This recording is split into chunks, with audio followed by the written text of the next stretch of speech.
Media Narendra Modi ji को मिला है, बड़े किस्मत वाले हैं। कसम से कह रहा हूं, इतनी अच्छी किस्मत लेकर ये प्रधानमंत्री आए हैं। ऐसा मीडिया आप हमें 1 महीने के लिए दे दीजिए और 7 दिन के लिए ऐसी एजेंसीज दे दीजिए, ED, CBI, income tax, CAG, 7 दिन के लिए एजेंसीज और 1 महीने के लिए आज तक। तो यही मांग रहे हैं आपसे। अच्छा, मतलब चुनाव आपको लड़ना है, चुनाव आप हारे और सारा का सारा दोष आपको अभी भी लगता है कि मीडिया एक सेकंड, अब सवाल नहीं पूरा होने देंगे कि सारा का सारा दोष आप मीडिया पे मर दें, आप मर दें कि एजेंसीज की वजह से हुआ। अरे एजेंसीज की कार्रवाई तो इलेक्शन वोटिंग के जस्ट पहले छत्तीसगढ़ में हुई। पहली बात फिर भी जनता ने कि मैं आपको दोष नहीं दे रहा, मैं तो श्रेय दे रहा हूं। नहीं। नमस्कार दोस्तों, आप सबका फिर से एक नए वीडियो पे स्वागत है। फिर से आ गया हूँ एक नया डिबेट वीडियो लेकर।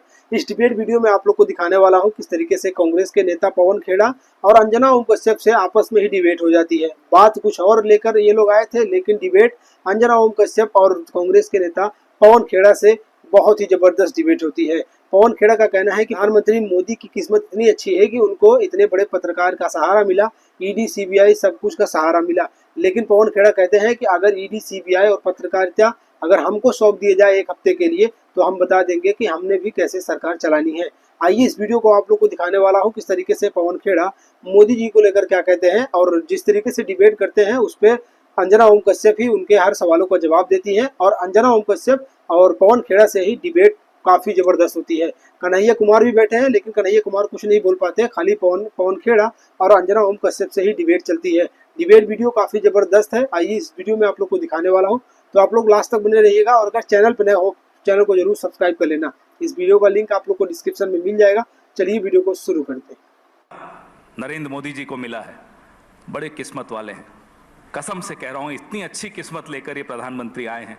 ऐसा मीडिया आप हमें 1 महीने के लिए दे दीजिए और 7 दिन के लिए ऐसी एजेंसीज दे दीजिए, ED, CBI, income tax, CAG, 7 दिन के लिए एजेंसीज और 1 महीने के लिए आज तक। तो यही मांग रहे हैं आपसे। अच्छा, मतलब चुनाव आपको लड़ना है, चुनाव आप हारे और सारा का सारा दोष आपको अभी भी लगता है कि मीडिया एक सेकंड, अब सवाल नहीं पूरा होने देंगे कि सारा का सारा दोष आप मीडिया पे मर दें, आप मर दें कि एजेंसीज की वजह से हुआ। अरे एजेंसीज की कार्रवाई तो इलेक्शन वोटिंग के जस्ट पहले छत्तीसगढ़ में हुई। पहली बात फिर भी जनता ने कि मैं आपको दोष नहीं दे रहा, मैं तो श्रेय दे रहा हूं। नहीं, आप गलत कर रहे हैं। आप श्रेय लीजिए।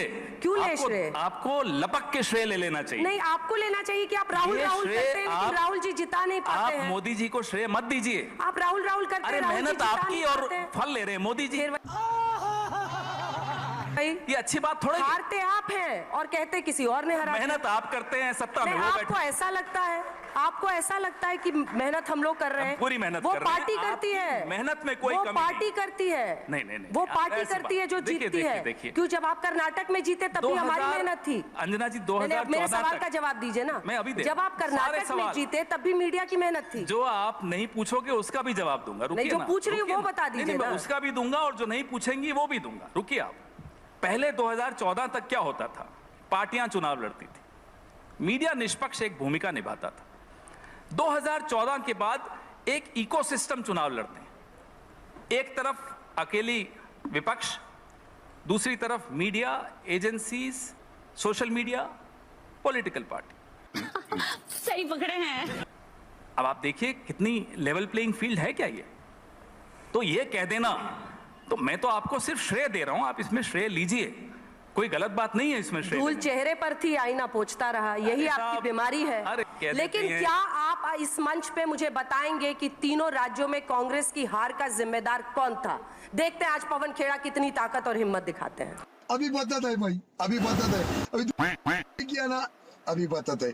देखिए साहब, बहुत स्पष्ट है, जिस एजेंडा को लेकर हम लोगों के बीच में उतरते हैं, हो सकता है वो एजेंडा हम लोगों तक नहीं पहुंचा पाते। और पहुंचा क्यों नहीं पाते? फिर से मैं कहूंगा मीडिया, तो आप कहेंगे फिर हमारा नाम ले लिया। विपक्ष और मीडिया का चोली दामन का साथ है।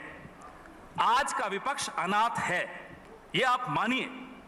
इसलिए कहता हूं, 3 कांग्रेस के नेताओं को मंच पर बिठा रखा है। रुक जाइए। 3 कांग्रेस पार्टी के नेताओं को हमने मंच पर बिठा रखा है। रुक जाइए, आप तो 6 और ले आइए बीजेपी के, उनको भी हम झेल लेंगे, आप चिंता मत करिए। आप सुन लीजिए पहले मेरी बात, पहले सुन लीजिए। कांग्रेस हारी, आप ये बात कर रही है। अरे लोकतंत्र हार रहा है, उसकी चिंता आपको क्यों नहीं है? ये जो चुनाव के नतीजे आते हैं, इसमें तो चलिए एक पार्टी हारती है, एक जीत जाती है, आपका एग्जिट पोल हार जाता है, आप जीत जाते हैं, चलता है ये सब। लेकिन जो बड़ी हार हो रही है वो लोकतंत्र की हो रही है, उस पर आपका ध्यान क्यों नहीं है? कैसे चुनाव आयोग बनेगा आपने देखा कल पार्लियामेंट में? क्या इस तरीके से चुनाव आयुक्त बनाए जाएंगे? अगर ये कांग्रेस सरकार के दौरान होता तो आज नेशन विद अन्ना करके अंजना ओम कश्यप सुबह से रात तक चैनल पे चलाती और सड़क पर अन्ना हजारे आ जाते। क्यों नहीं आते अन्ना हजारे? क्यों नहीं चलाती अंजना ओम कश्यप? बताइए मुझे जरा। ये स्थिति है आज इस देश की। इससे आप कब तक बच सकते हैं? अकेला अनाथ विपक्ष लड़ रहा है और हमें गर्व है कि हम लड़ रहे हैं और लड़ते रहेंगे, मरने के दम तक लड़ते रहेंगे। अरे सर, हारे या जीते लड़ेंगे। नाखून कटा के शहीद मत बनिए बेवजह की। कर्नाटक आप जीतते हैं, कर्नाटक जीतते हैं तो हम लोग आप ही का गुणगान गाते हैं। जरा सा नाखून आप भी कटा लीजिए ना, जरा सा नाखून आप भी कटा लीजिए, देखिए लोकतंत्र में रक्त कैसे बहेगा। बात तो सही है। अरे सर, लोकतंत्र में की हत्या हो रही है और आपको यहाँ ये मजाक सूझ रहा है? नहीं नहीं, आप मजाक कर रहे हैं क्योंकि आप सारा का सारा नहीं कर रहे। अंजना जी, हम तो कह रहे हैं और पे डाल रहे हैं। थोड़ा नाखून आप भी कटा लीजिए। लेकिन कर्नाटक आप जीतते हैं तब लोकतंत्र की हार नहीं होती है। आप हिमाचल जीतते हैं तो लोकतंत्र की हार नहीं होती है, वहां आपको ईवीएम नहीं जिताता है। अब हम कर्नाटक जीतते हैं, भाजपा कर्नाटक हारती है, तो किसकी हार होती है? नहीं साहब, तब मोदी जी की हार नहीं होती। तब अंजना जी के मुंह पर ऐसे शिकन्ने आ जाती है जब उनको कहते हैं मोदी जी हार गए। नहीं साहब, मोदी जी नहीं हारे। पवन जी, कर्नाटक के मुख्यमंत्री हारे हैं। पवन जी, एक सेकंड नहीं, एक सेकंड आपको सुनना होगा क्योंकि आप ये नहीं, ये स्टेज आप हाईजैक नहीं कर सकते। सॉरी, नहीं, आप हाईजैक कर रहे हैं, आप हाईजैक कर रहे हैं। लेकिन पवन जी, अपनी आवाज इतनी मजबूत करिए कि जनता आपकी बातों को समझे, उसके बाद स्वीकारे भी। खाली यहाँ पर आकर सोच रहे हैं कि 4-5 बैट बॉल खेल लूंगा, अगर मीडिया हस्तक्षेप बंद कर दे तो जनता हमारी बात सुनने को तैयार है। ये हुई ना बात। आप नहीं सुनने दे रही। ये साक्षी है कि 3 यहाँ पर कांग्रेस के नेता बैठे हैं, प्रमोद तिवारी जी और कन्हैया जी को आप बोलने नहीं दे रहे हैं। हम इंतजार करते, ले आइए 6 भाजपा वालों को, चलिए लाइए। आप बार बार कह रही हैं कि साहब चुनाव हार गए, आप जनता तक मैसेज नहीं ले जा पा रहे। मैं आपसे एक सवाल पूछता हूं अंजना जी। सवाल तो वैसे आप पूछती हैं, लेकिन मैं भी एक पूछूंगा आपसे। आज से 2 महीने पहले आपने कितने कार्यक्रम किए? महिला आरक्षण, प्रधानमंत्री तो सबसे महान मसीहा हैं महिलाओं के, 3 राज्यों में मुख्यमंत्री बने। अरे अपनी पार्टी में कोई महिला नहीं मिली होंगी, अंजना जी को ही बना देते। अरे अपनी पार्टी में कोई महिला नहीं मिली होंगी, अंजना जी को ही बना देते। वसुंधरा राजे का में क्या कमी थी? उन्हें नहीं बनाएंगे। कांग्रेस श्रीनेत को बना देते आप। नहीं, हमारी तो कितनी महिलाएं कैसे हैं? बनाते बताइए? हार रहे फिर भी बना लेते। अभी नहीं हुआ, वो वक्त आएगा। अगर मोदी जी ऐसे ही चलते रहे तो वो वक्त भी आएगा कि भाजपा हार जाए फिर भी मुख्यमंत्री बना देगी। अभी वो वक्त नहीं आया। सही पकड़े हैं।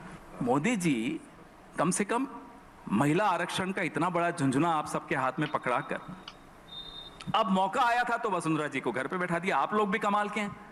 एग्जिट पोल के दिन तो नड्डा जी का चेहरा दिखा रहे थे जब बीजेपी हार रही है, जब सही नतीजे आने लगे तो मोदी जी का चेहरा फिर से सामने आ गया। अरे साहब, आप लोग भी तो इस नशे से बाहर आइए, फिर देखिए देश कैसे रिस्पॉन्ड करता है हमारे में।